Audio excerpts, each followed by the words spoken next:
está consumiendo sustancias psicoactivas de manera generalizada, y lo más grave de todo es que cada vez en edades más tempranas, más jóvenes, muchachos de 12, 13 años ya algunos están inclusive consumiendo cocaína.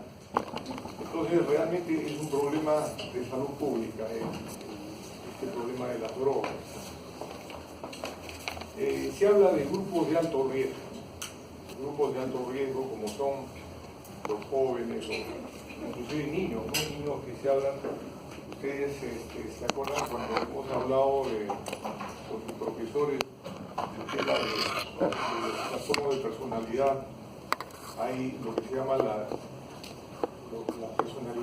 personalidades disociales, ¿no?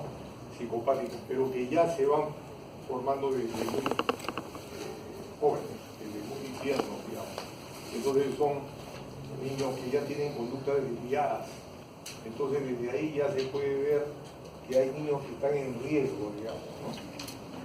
Después otro gran grupo de personas que están mayor en riesgo son personas solteras. Bueno, mencionan también los trabajadores de bares nocturnos, emigrantes y todo lo que son los jóvenes, no tanto así que no asisten a la universidad de la escuela, no diría eso, sino más bien los grupos, estos círculos de amigos que los llevan a que de alguna manera se conduzcan por el mundo de las drogas, por ejemplo, ¿no? Y eviten ir a sus clases. Entonces hay también todo ese grupo de personas. Sin embargo, ustedes como futuros médicos saben de que existe lo que es el perfil de personalidad. O sea, cualquiera no está proclive a las drogas. A las drogas tiene que ser una persona que tiene predisposición. Entonces ahí está la personalidad también, además de los factores genéticos, biológicos, ¿no? Entonces hay una serie de factores que contribuyen para que haya este tipo de situaciones en los seres humanos. Es la sexta causa de enfermedad en adultos. ¿Y a qué se llama dependencia polisustancia? Ese es un concepto que ustedes deben de conocer, es importante que lo conozcan. Es cuando al menos hay consumo de 3 tipos de sustancias psicoactivas durante por lo menos 6 meses. No incluye nicotina ni cafeína. Posible como una. Gracias.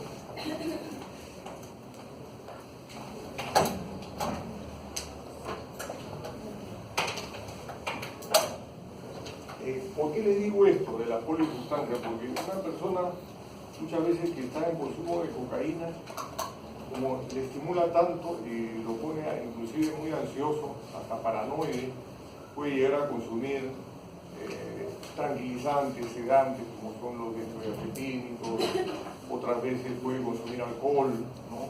Entonces hay una serie de implicancias durante el consumo de sustancias en algunas personas. Llegan a estar polidependientes. Bueno, esto es interesante que ustedes conozcan pues el circuito de la recompensa, ¿no? En el cerebro ya está descrito, ya se conocen, ¿no?, las zonas donde existen este tipo de problemas, ¿no? Y se habla justamente de esta zona del mesocórtex, ¿no?, donde está el sistema dopaminérgico, que de alguna manera tiene que ver con el sistema mesolímbico. Este sistema mesolímbico tiene dos áreas muy importantes. Una es el área tegmental ventral y otra el núcleo accumbens. Y este núcleo accumbens, se piensa que este sistema dopaminérgico es el responsable de la mayoría de las adicciones en el ser humano, ¿no? ¿Y es el único neurotransmisor implicado? No. Hay otros sistemas de neurotransmisores que están implicados, además de la dopamina, la noradrenalina, la serotonina y otros más, ¿no? Entonces, sin embargo, la dopamina tiene que ver con el circuito de la recompensa, como ustedes saben, y tiene que ver con el placer, ¿no? Entonces, no necesariamente en el ser humano con drogas, sino también cuando nosotros comemos, cuando nosotros tenemos un momento de de sobriedad o de placer, ¿no?, del sistema de la dopamina se activa. Entonces es interesante conocer esto.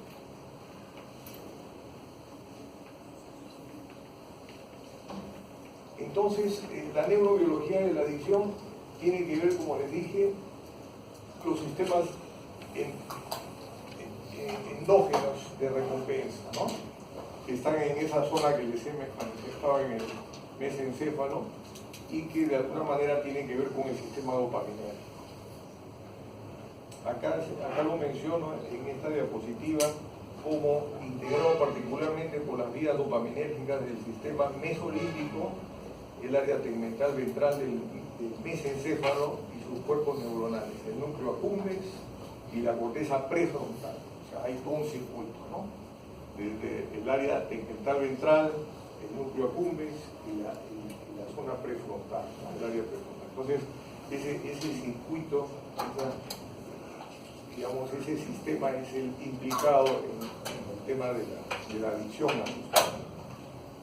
Después tenemos las drogas más adictivas actúan interrumpiendo los circuitos de dopamina del sistema nervioso, ¿no? Y ahí tienen ustedes lo que les acabo de manifestar. Entonces tenemos estas situaciones, por ejemplo, con la nicotina, ¿no? ¿Cómo es, no? En el caso de la nicotina, ¿cómo se activa la liberación de la dopamina, ¿no? Y no solamente actúa a nivel de dopamina, sino, fíjense ustedes, a nivel de la MAO. Entonces la monoaminoxidasa, se piensa que de alguna manera la nicotina tiene una acción a nivel de la MAO. Por eso es que tiene una acción al principio antidepresiva, el sujeto fuma nicotina o tabaco y piensa que está muy alerta, muy despierto, inclusive la memoria, según los que consumen, se hace más ágil, etc., ¿no? Entonces, de alguna manera tiene esa implicancia. Sin embargo, sabemos como médicos que la nicotina pues tiene acciones muy tóxicas en el organismo del ser humano, ¿no? Inclusive se sabe que puede producir cáncer, ¿no? No solamente a nivel del área de la zona oral, de la laringe, faringe, otras veces inclusive hay otras áreas de la economía que pueden comprometer y determinar el cáncer, ¿no? Entonces ese es un tema muy importante. Y con respecto a la cocaína, también a nivel de los receptores, entonces bloquea la recaptación de la dopamina y de ahí se libera, por eso es que se da ese circuito en cuanto a la cocaína, ¿no? Entonces lo que nos interesa son la nicotina y la cocaína, que está ahí descrito en esta diapositiva. Así como existen estos factores. Ahora, antes de decirles eso, lo que quería mencionarles es que estas enfermedades tienen ¿cómo se entienden? Se entiende que tienen un correlato biológico, un correlato psicológico y social, que justamente lo vamos a ver acá. Entonces, si la etiopatogenia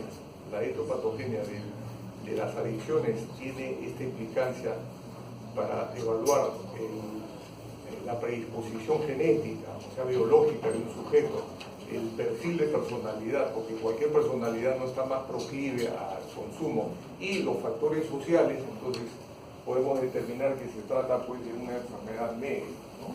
Sí. ¿Tienen que avisarme? Bueno, pues ya, vayan.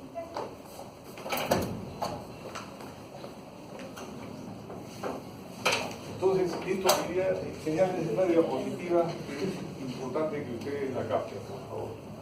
Entonces, acá tenemos factores de protección y factores de riesgo.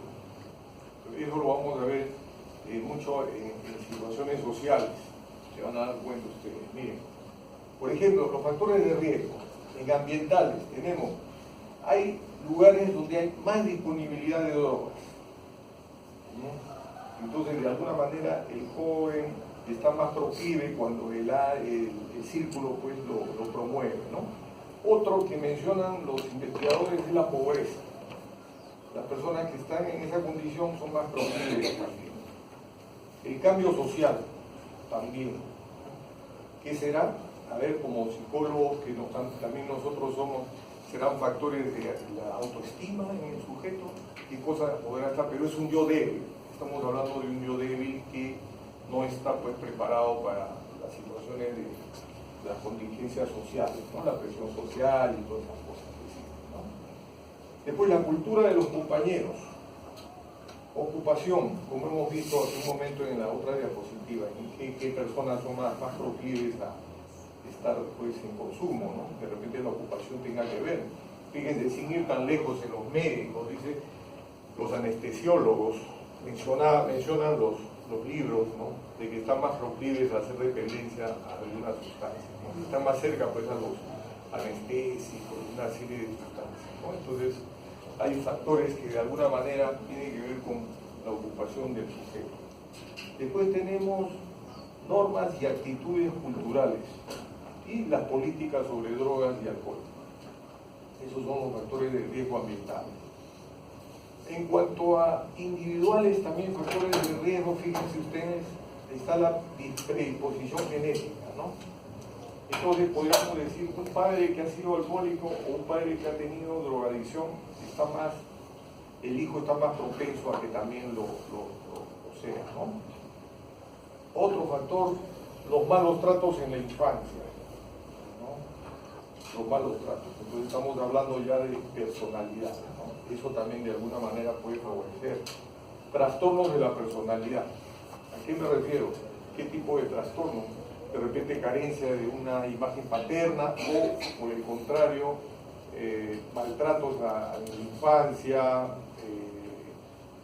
o inclusive violaciones que hacen, ya ustedes más o menos están pensando en una personalidad border, por ejemplo, borderline personal, ¿cierto? Que son también proclives al consumo de sustancias o al alcohol, ¿no? Entonces esas personas también están en esa condición. Ruptura familiar y problemas de dependencia, igualmente.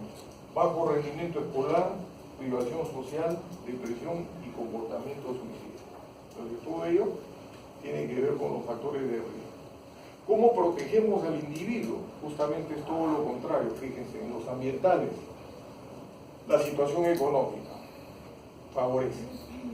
Control de la situación, o sea, son personas que de alguna manera, mediante algunos esquemas mentales o mediante recursos internos pueden hacer frente a las situaciones difíciles, ¿no?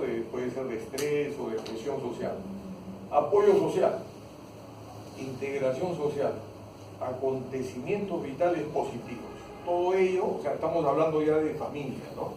De repente una familia bien constituida, donde tienen el apoyo de los jóvenes o los niños, eso le da más, digamos, consistencia a su personalidad.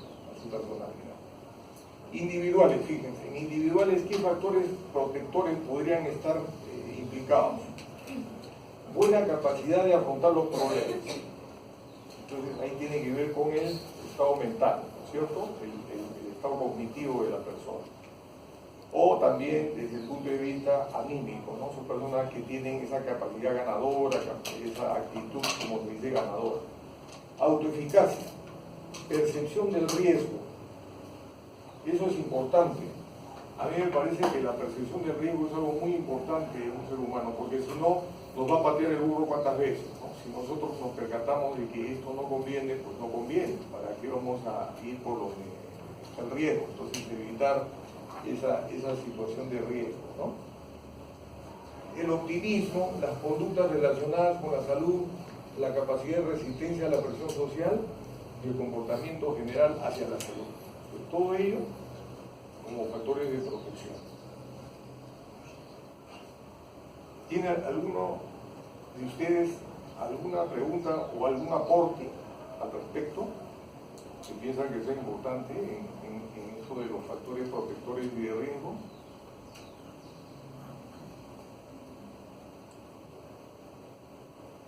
¿Está claro? ¿Sí? Ya.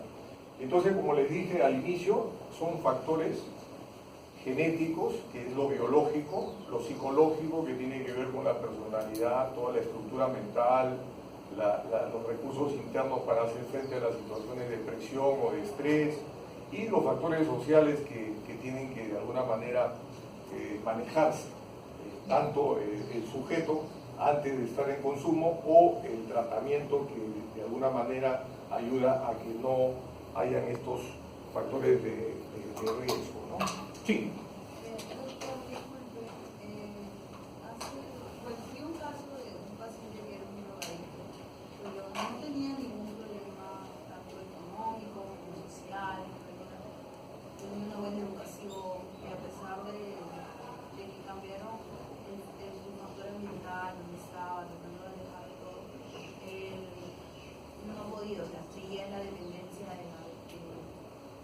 La droga, o sea, le hicieron exámenes psiquiátricos y todo, y no salió alguna dependencia, pero él seguía y seguía y seguía. ¿Hay algo extra que podría haber? ¿O solamente es un apego? No. Yo pienso que cuando ya se da el fenómeno adictivo, ya la persona prácticamente la característica es la recaída y la recurrencia, ¿no? Entonces ahí en ese caso los factores biológicos serían los que tienen más, digamos, proporcionalidad. Si hablamos de proporciones, el factor biológico genético sería el más implicado, ¿no? Es como hablan, digamos, cuando uno juega la ruleta rusa, ¿no? Uno no sabe en qué momento se dispara el gatillaje, ¿no? Entonces, algo así. En cada ser humano hay factores, puede ser el factor genético, biológico alto, el otro puede tener una personalidad muy débil, o el otro está más vulnerable a las situaciones sociales de riesgo, digamos, ¿no? Lo que se llama las situaciones de que una persona puede estar ante tentaciones y no manejar las tentaciones. Entonces también ahí es todo un tema, ¿no? Entonces yo pienso que ese caso sería cuestión de evaluar los factores genéticos, hereditarios, que de alguna manera están jugando un papel preponderante. ¿Sí? ¿Alguien más? Sí. Aparte del trastorno limítrofe, de personalidad limítrofe, ¿qué otro trastorno de personalidad podría estar asociado? Sí, los factores, digamos, como dije, cuando hay carencia de una imagen paterna, ¿no? Cuando no hay un límite, no hay nadie que te haya dado el límite entre lo que te corresponde y lo que no te corresponde, o las cuestiones éticas, morales, que no te las han dado, digamos, como un código de valores que tengas tú, ¿no? Entonces, en esos casos, los rasgos disociales, que tú sabes que se diagnostica recién a los 18 años, ya puede un niño tener una conducta desviada desde ya, pero no está diagnosticado de psicopático ni disocial, sino a los 18 años recién.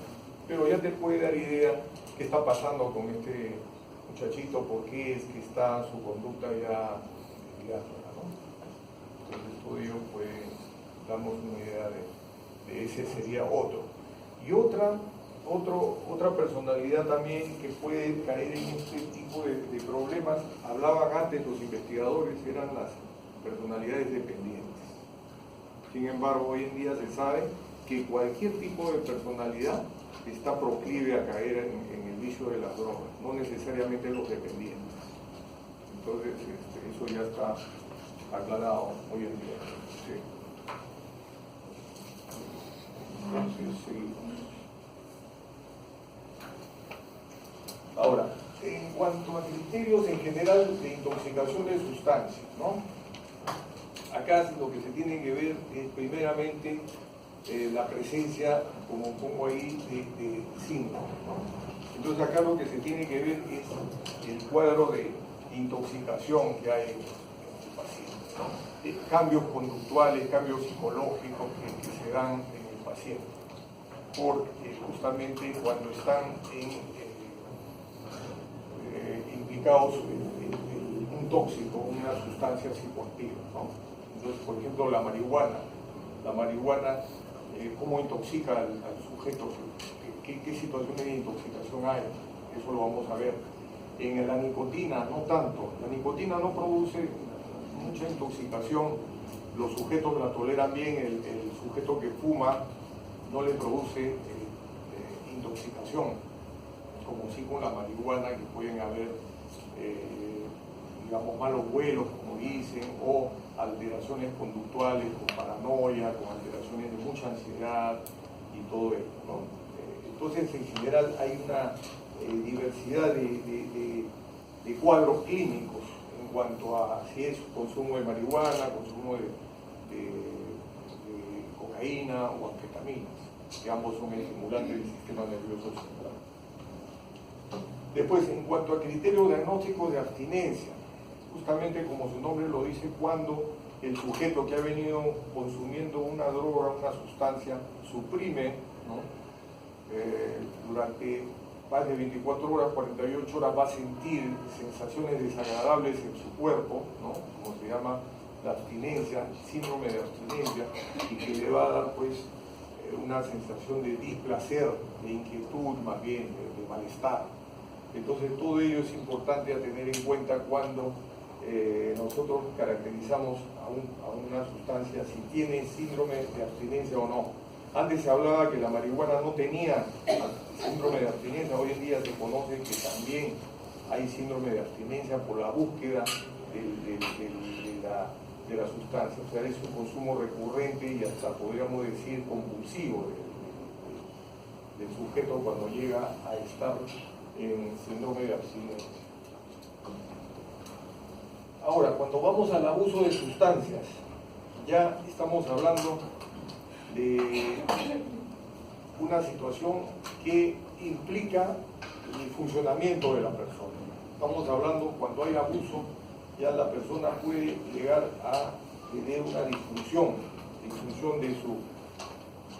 de su funcionamiento normal que ha venido desempeñándose. Si es una persona que ha estado estudiando, ha estado en lo académico, puede de alguna manera apartarse de ello y estar en un consumo recurrente, y eso de alguna manera ya no le ayuda a estar productivo, a estar, digamos, funcionando como lo ha venido haciendo hasta ese momento, ¿no?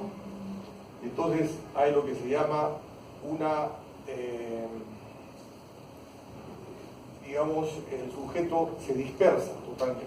Ya no es el estudio, ya no es lo que venía haciendo, que era lo que él tenía en mente, que era lo mejor, ya no, comienza a dispersarse y a perder realmente, como digo acá, el cumplimiento de sus obligaciones, ya no lo hace de manera, digamos, apropiada.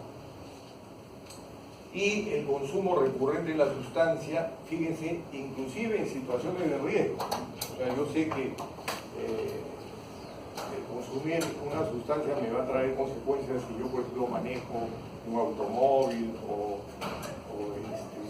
qué sé yo, no necesariamente un automóvil, puede ser alguna otra vehículo motorizado. Entonces, de alguna manera me pone en riesgo. Eso yo no lo sopeso, no lo valoro, no estoy controlando bien esas situaciones. Entonces, ese es el momento en el que ya la persona no evalúa las consecuencias. Después, los problemas legales, todo ello que tiene que ver con el consumo de estas sustancias, ¿no? Y problemas sociales también, problemas al interior de la pareja, problemas al interior de la familia, donde ya el individuo, esa conducta, esas formas que tenía, las pierde, comienza a tener cambios en su comportamiento, en su conducta, y como ustedes saben, las sustancias pueden alterar tanto el sueño, o sea, el hábito del sueño, como la ingesta. Entonces un sujeto ya puede tornarse de repente con esa saciedad, no pierde el control para saciarse y comienza a comer de más, por ejemplo con la marihuana, ¿no? Pacientes que tienen esa situación de llegan con inyección conjuntival y comienzan a consumir alimentos para saciar ese hambre que tienen, ¿no? Que es típico del consumo, por ejemplo, de la marihuana. Y así, de lo que es abuso, pasamos a lo que es dependencia. Entonces, fíjense, en el abuso nosotros hablábamos de uno o más de los síntomas que se mencionan ahí. Pero en la dependencia es como que ya hubieran más síntomas que están manifiestos en el caso de que fuese así. Por ejemplo, se manifiesta por 3 o más de los ítems siguientes en cualquier momento del periodo continuo de 12 meses. Estamos hablando de un año, ¿no? Un sujeto que está ya dependiente de una sustancia. ¿De qué se habla? Una tolerancia definida por cualquiera de estos ítems, una necesidad de una cantidad notablemente creciente de la sustancia. Entonces ya habría lo que se llama el fenómeno de la tolerancia. El sujeto consume una cantidad de droga, pero ya no es suficiente, es como que su organismo necesitara más de esa sustancia para saciar esa necesidad. Igualmente hay lo que se llama el síndrome de abstinencia, ¿no? El síndrome de abstinencia o de supresión. Entonces el sujeto está inquieto, realmente cursa con insomnio, no puede dormir, está pensando en consumir. Entonces hay toda una situación de angustia, de ansiedad para nuevamente recaer. Entonces hay peligro de una recaída. Después tenemos deseo persistente, esfuerzos infructuosos de controlar o interrumpir el consumo de una sustancia. Fíjense, y se emplea mucho tiempo en actividades relacionadas con la obtención, con el, por ejemplo, cuando arman sus cigarros, y todo, es todo, pudiéramos decir, hasta un ritual. Entonces el joven, por lo general si son jóvenes, pierden mucho tiempo en eso. Entonces ya no están, por decir así, organizados, ya no están organizados más, ya más bien comienzan a alterar sus horarios, a incumplir, a tener situaciones de lo que se llama, van difiriendo las horas, los tiempos, la procrastinación. Entonces van procrastinando sus actividades, ya no se tornan cumplidos como antes, sino más bien incumplidos. Y ese es todo un problema al interior de la familia, porque la familia se percata que el joven ya no está pues igual que antes, ¿no? Y ahí reduce las actividades sociales, laborales, recreativas, y todo en razón al consumo, fíjense, ya se torna dependiente. Ya el fenómeno adictivo ya se disparó, por decir así, ya se disparó el fenómeno adictivo.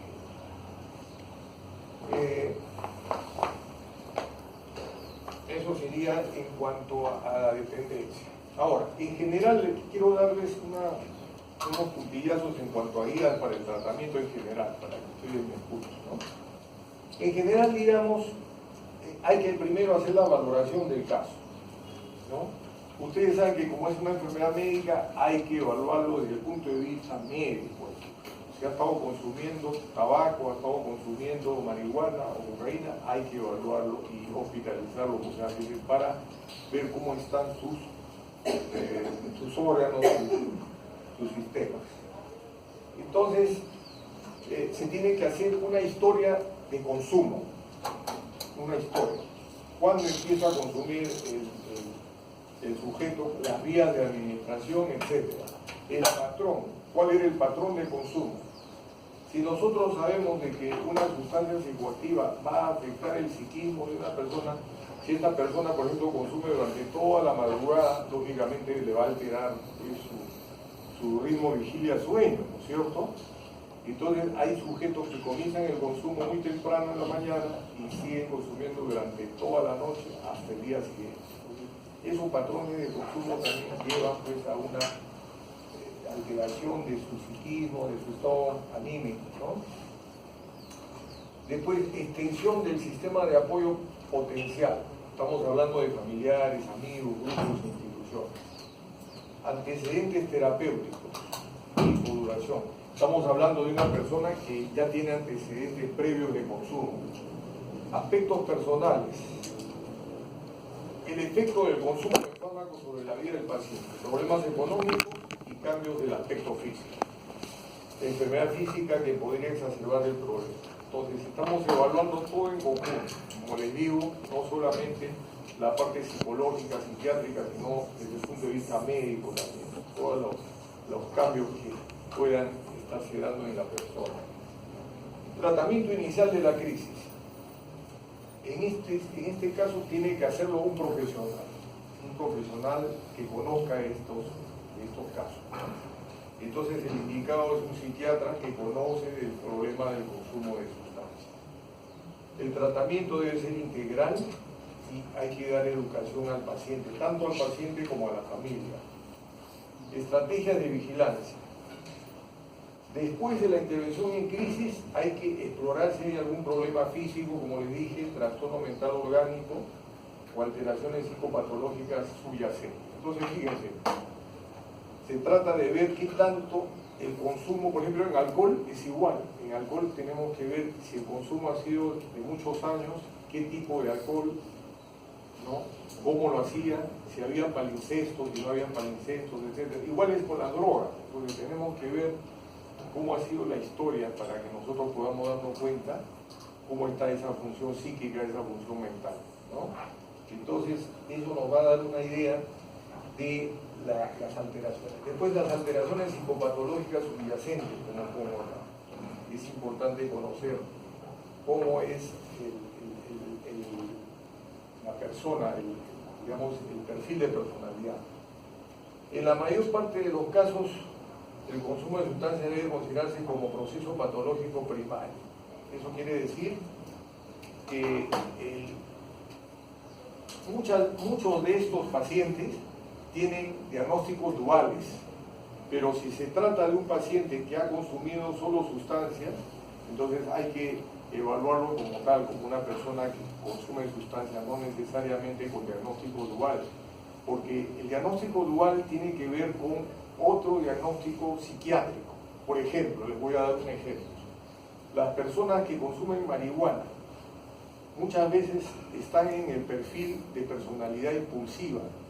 ¿Qué hace la marihuana? De alguna manera la marihuana les atenúa esa inquietud, esa impulsividad que tienen y los tranquiliza. O sea, la marihuana está como un sedante, Entonces, de alguna manera estamos viendo de que hay patología ya que se conjuga. Que en el bipolar, por ejemplo, el bipolar ustedes saben que consume alcohol, puede consumir también cocaína y por ende puede consumir sustancias como los sedantes, ¿no?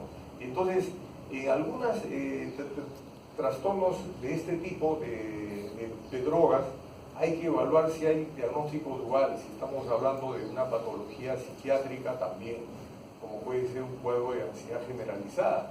Ustedes saben los trastornos de ansiedad generalizada o de pánico, de fobias, muchas veces la persona se hace adicta a los tranquilizantes, a las benzodiazepinas. Entonces también hay que conocer eso, o al alcohol. Entonces hay que ver esos diagnósticos duales muchas veces que nos dan las pautas.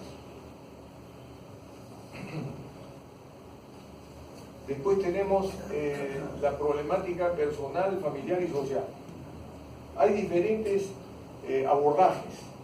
Hay algunos psiquiatras que abordan el tema desde el punto de vista individual, lo internan al paciente, lo hospitalizan y con la familia trabajan después. Pero hay otros casos donde el paciente trabaja y paralelamente se trabaja con la familia. Entonces la estructura familiar es importante también abordarla y de alguna manera cambiar esos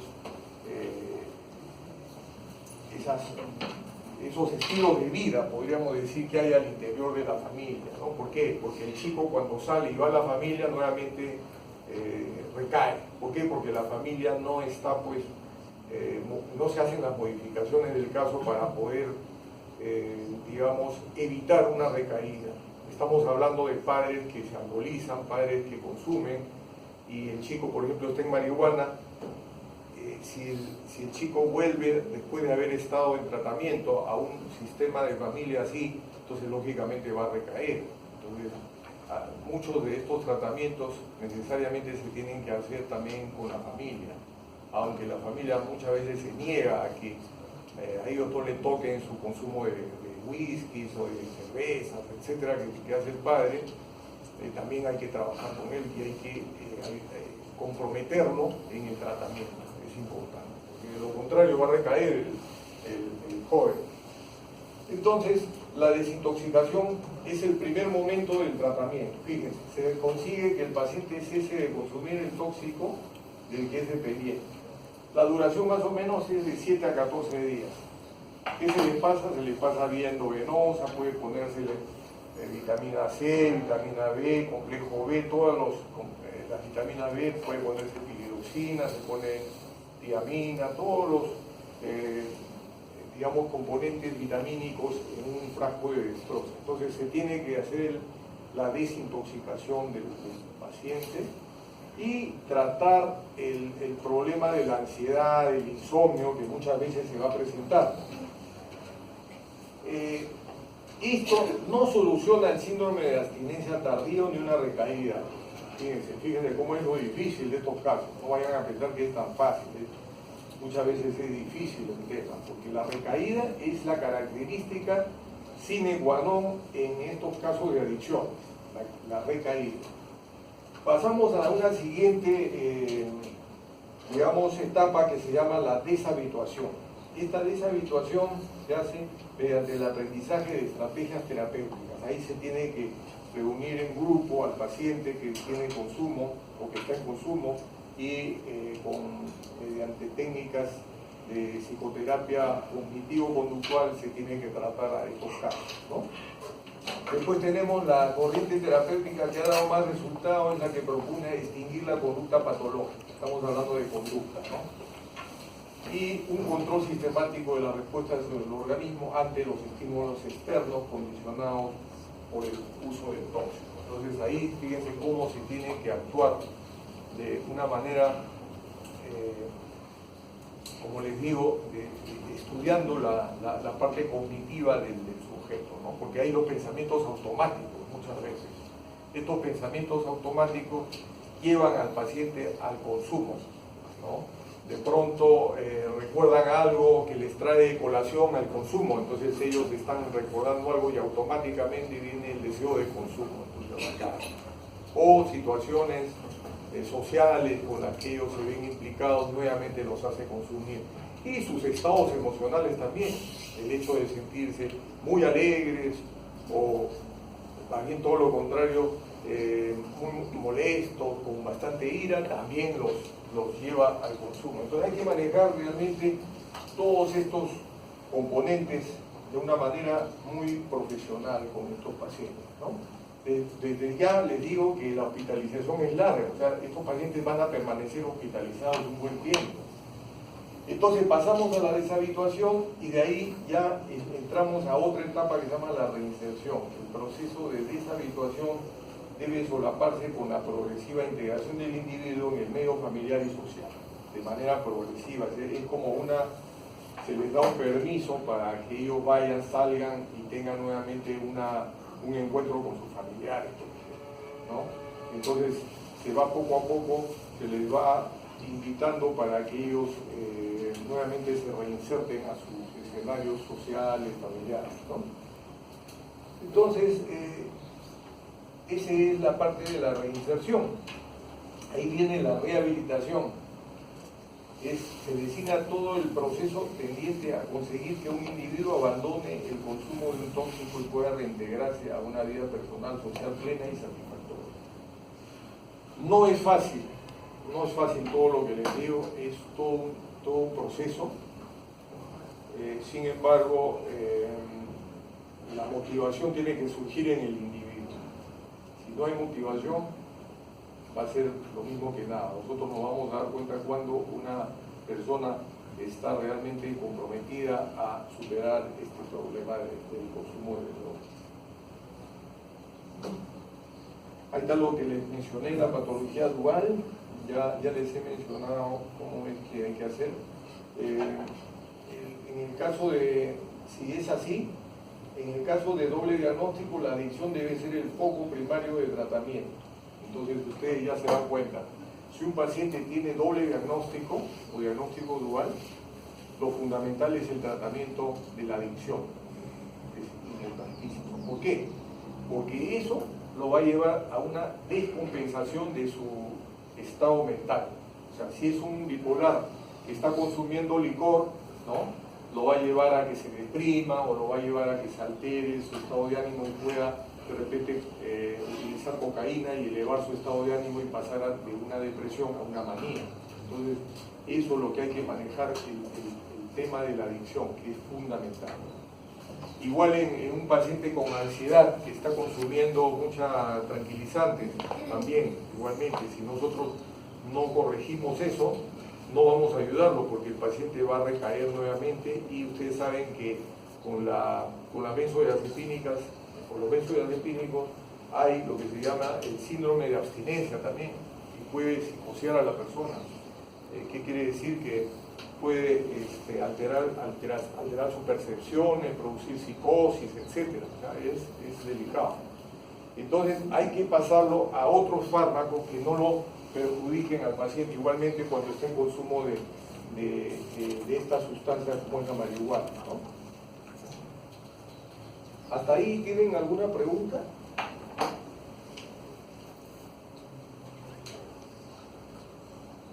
Doctor, una consulta. Sí. Sí. Por ejemplo, esos jóvenes que consumen esporádicamente, digamos, cada 2 semanas, bajas cantidades de drogas, ¿no?, pero que no afectan a su vida laboral o, no sé, académica, ¿se puede considerar que sea una dependencia?